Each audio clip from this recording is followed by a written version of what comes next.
ជាដំបូងសូមគោរពទៅដល់លោកគ្រូនិងសួស្តីទៅដល់មិត្តភ័ក្តិទាំងអស់គ្នានេះខ្ញុំឈ្មោះឆាំកាន់កម្មមកពីក្រុម SW20 ថ្ងៃនេះខ្ញុំមកបង្ហាញអំពីproject មួយដែលលោកគ្រូបានដាក់គឺ type of constructor overloading ដែលបញ្យល់ថាមួយណាជាconstructor អីមួយណាជា constructor អីចឹងចំពោះអានេះមួយនេះវាជា constructor វាជា default constructor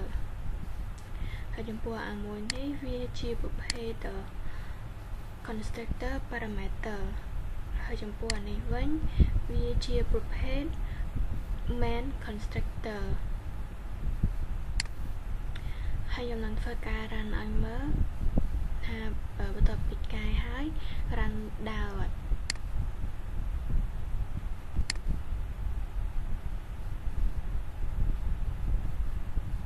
គឺ run ដើរចឹងការធ្វើបែបបង្ហាញរបស់ខ្ញុំក៏ចប់តែប៉ុណ្ណឹងសូមអរគុណលោកគ្រូនិងមិត្តភ័ក្តិទាំងអស់គ្នាដែលចំណាយពេលទស្សនាសូមជម្រាបលា